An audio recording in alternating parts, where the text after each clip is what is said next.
అటువంటి చోటికి లోపలికి వెళ్ళారు ఎవరు. అటువంటి చోటుకి నిర్భయుడై ద్రౌపదీదేవిని పట్టుకుని వెళ్ళాడు.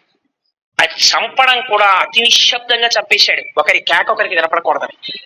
గట్టిగా కేకేస్తే నా బతుకు బయటడిపోతుందని కీచుకుడు అడవలేదు. తన ఎవరో తెలిసిపోతుందని భీముడు అరవలేదు. నిశ్శబ్దంగా కొట్టేసుకున్నారు. చచ్చిపోయాడు కీచుకుడు. ఇప్పుడు ఈ మాంసపు ముద్దని ద్రౌపది రా చూద్దుగాని విని వెంట పడ్డవాణ్ణి అని ఒక కాగడా పట్టుకుని ఎడుతున్నాడు భీముడు. నిర్భయంగా వెళ్ళింది ద్రౌపది.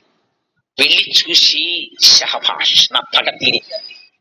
అటువంటి కాంత ఆవిడ సామాన్యమైంది కాదు ద్రౌపదీదేవి అంటే.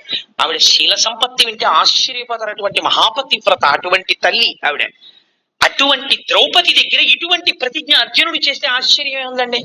అందుకని ఉపపాండవులను సంహరించిన వాడెవడో వాడి శిరస్సు తెచ్చి అక్కడ పెడతాను, ఈ పాదంతో తొక్కు ద్రౌపది అన్నాడు. అని కృష్ణ భగవాను సారథిగా పెట్టుకొని అశ్వత్థామని వెంబడించాడు.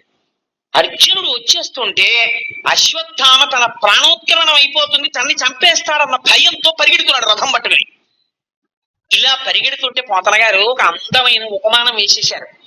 పరిగెత్తి పరిగెత్తి పరిగెత్తి గుర్రాలు అలిసిపోయి ఇక పరిగెత్తలేకపోయి రథం దిగిపోయాడు. వచ్చేస్తోంది అర్జునుడి రథం. ముందు కృష్ణుడు సారథ్యం చేస్తున్నాడు. ఈ రథమే, ఈ సారథ్యమే, ఈ కవ్వడే, ఈ సవ్యసాచే, ఈ కిరీటే, ఈ ధనంజయుడే 18 అక్షౌహిణీల సైన్యాన్ని మట్టు పెట్టాడు. అంతా చచ్చిపోయినా పర్వాలేదు, నేను బతికుంటే చాలనుకున్నాడు. ఇది బ్రాహ్మణుడికి ఉండకూడని బుద్ధి. బ్రహ్మాస్త్రాన్ని ప్రయోగించాడు.